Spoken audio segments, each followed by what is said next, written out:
Bonjour, alors aujourd'hui on va faire au travers de cette vidéo la correction du sujet qui s'intitule donc détecteur. Ici nous avons donc un détecteur, on a vu tout ce qui était lié aux détections, capteurs et ainsi de suite avec la chaîne d'information, la chaîne d'énergie. Là on va pas parler de ça aujourd'hui, on va parler particulièrement donc des économies que peut apporter un détecteur et surtout des économies d'énergie. Vous le savez par exemple au collège, lorsque vous passez dans un couloir, le détecteur va capter votre présence et donc va allumer la lumière. Au bout d'un certain nombre de temps, cette lumière va s'éteindre.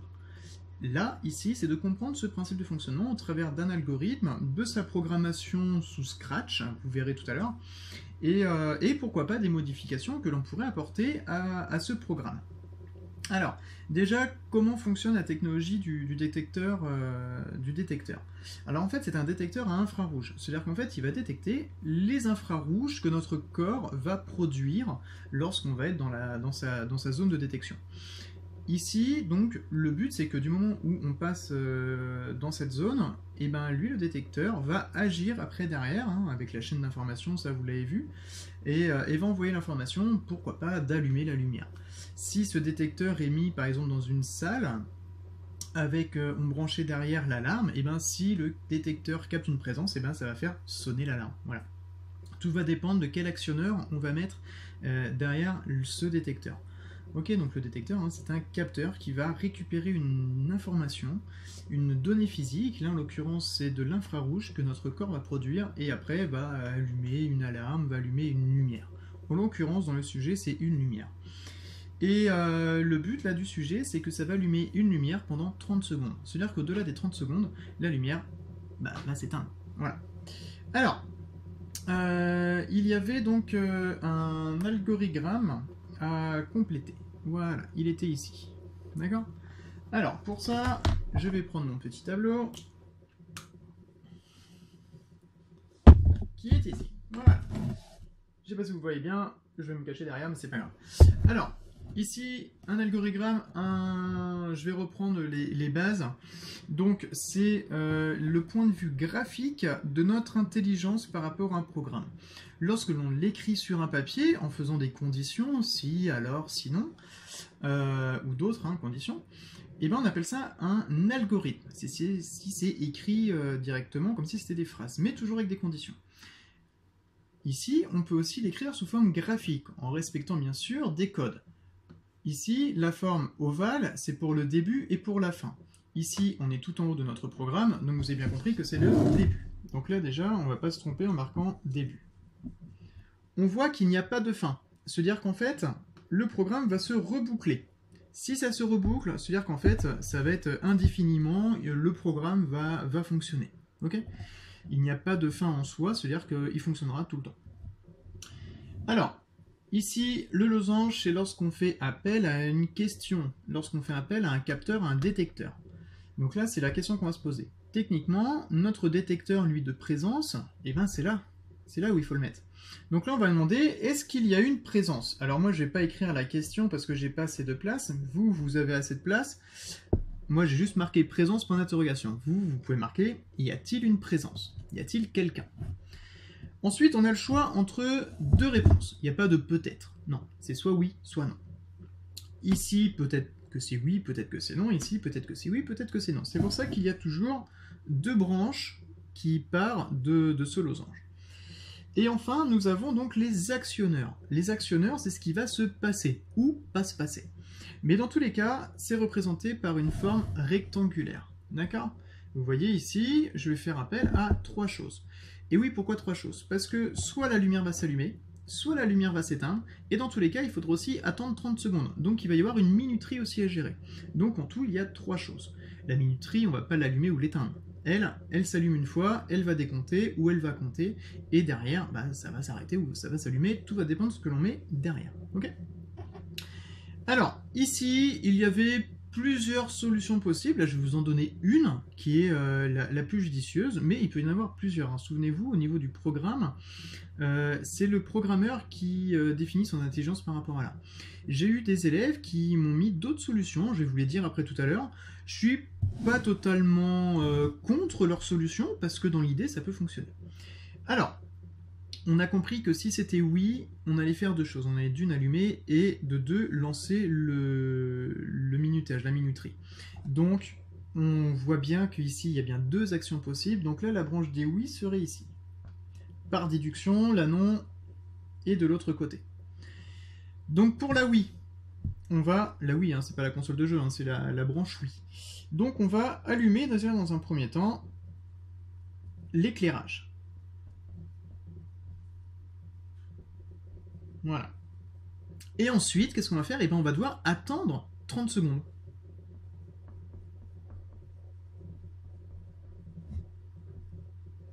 Voilà. C'est-à-dire que là, on allume et on attend 30 secondes. Toc, toc, toc, toc, toc, on attend les 30 secondes et après on va se reposer la question. S'il y a toujours une personne, eh ben, on va, oui, réallumer l'éclairage. Alors vous allez me dire, oui, mais si la personne est restée, on va pas rallumer quelque chose qui est déjà rallumé. Bah, en soi, c'est pas dérangeant. En fait, ça veut dire que ça ne change pas au système, la lumière restera allumée et on attendra toujours 30 secondes. Après, si... Ah bah, d'un coup, il n'y a plus de personne au bout des 30 secondes, alors qu'est-ce qu'on va faire? Eh ben, on va éteindre l'éclairage.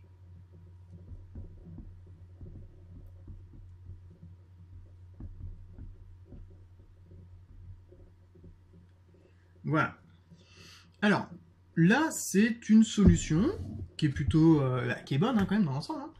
Hein. Alors, je vais vous montrer, je vais vous dire surtout ce qui a pu changer aussi au travers de réponses que j'ai pu voir, et qui ne sont pas fausses non plus, d'accord? Comme je vous ai dit. Alors, la seule petite ambiguïté... Alors, vous avez bien compris, le oui, le non, ça, il n'y a pas de souci. Le éteindre l'éclairage restera toujours éteindre l'éclairage, ça, il n'y a pas de problème non plus. Ce que j'ai pu voir, par contre, c'est comme si, en fait, vous avez coupé la première case en deux. Où vous avez marqué allumer l'éclairage et en même temps attendre 30 secondes. Et ensuite, vous m'avez marqué ici éteindre l'éclairage. En fait, ça revient tout simplement ce que vous m'avez fait en disant ça. Alors, c'est pas faux, je compterai pas forcément faux. Même si, quoique, il y a des petites fautes par rapport à ça, parce qu'en fait, le allumer l'éclairage et attendre 30 secondes, ça fait déjà deux actions. Les deux actions, vaut mieux les mettre l'une derrière l'autre. Et pourquoi pas ici rajouter une case avec marqué éteindre. Dans l'idée, c'est pas faux, vous avez la logique de, de ce sujet du détecteur.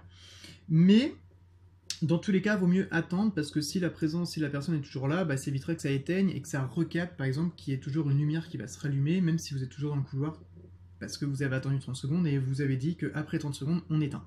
Là, en fait, après la 30 secondes, on se pose la question, est-ce qu'il y a une personne? Si c'est oui, bah, on reste allumé, on réattend 30 secondes et on va se reposer la question.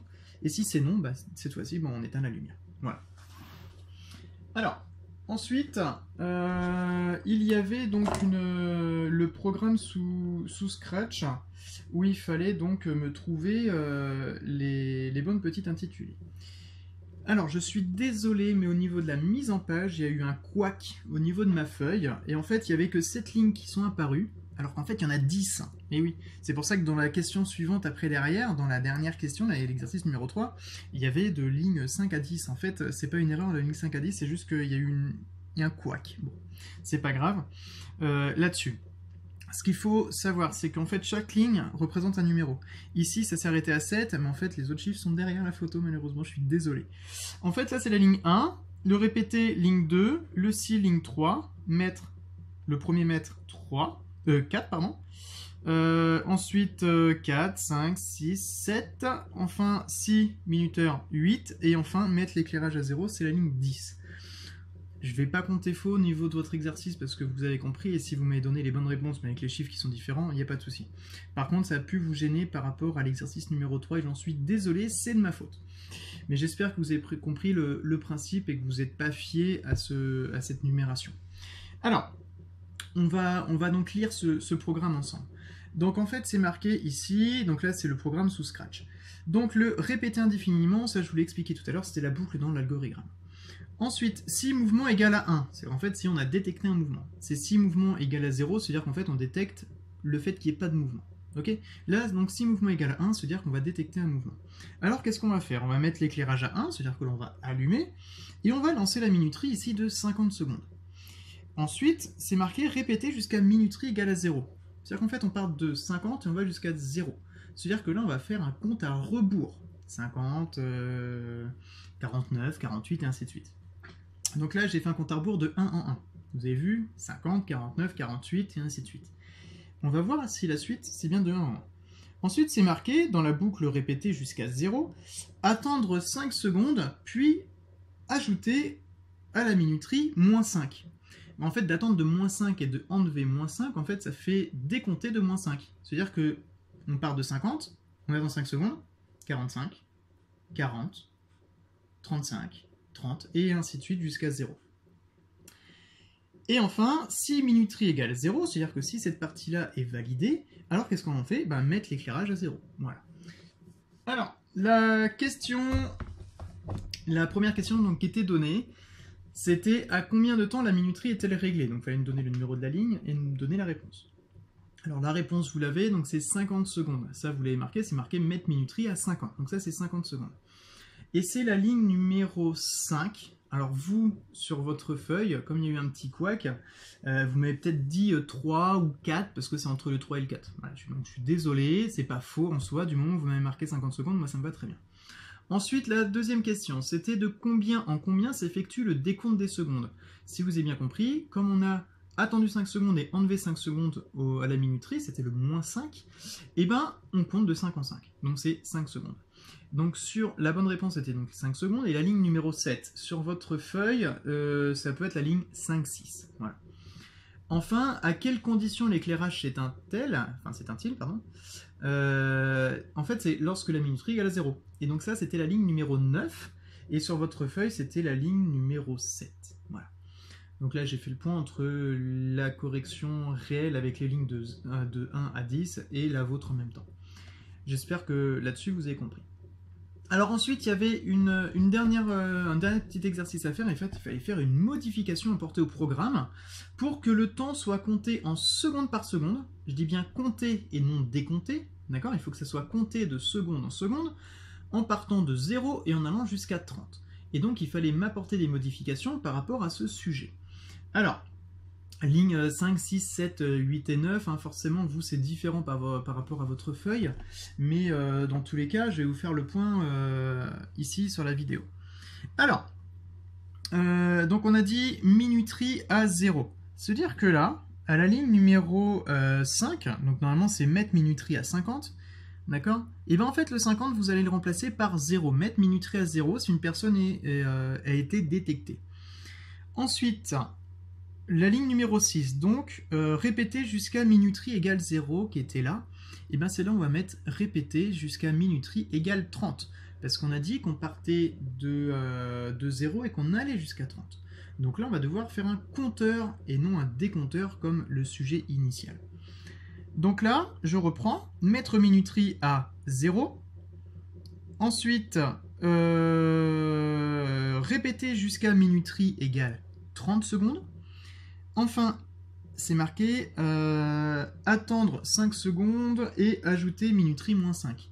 Ici, en fait, on ne va pas attendre 5 secondes, on a dit qu'il fallait compter seconde par seconde. Donc là, on va attendre 1 seconde et on va ajouter à minuterie, cette fois-ci pas moins 5, mais plus 1. Parce qu'en fait, on a attendu 1 seconde, donc on va rajouter 1 seconde sur la minuterie. Jusqu'à temps que ça fasse 30. Donc en fait, il va faire 30 fois cette partie-là, 30 secondes cette partie-là, et voilà. Ensuite, donc si minuterie égale à 0 ici, donc là c'est pas le cas, hein, là c'était un décompteur, donc si minuterie égale à 30, cette fois-ci, alors mettre l'éclairage à 0. Voilà. Donc je reprends, donc sur la ligne où c'était écrit tout à l'heure mettre minuterie à 50, là il fallait écrire mettre minuterie à 0. Sur la ligne où c'était marqué répéter jusqu'à minuterie égale à 0, ici il fallait marquer répéter minuterie jusqu'à minuterie égale à 30.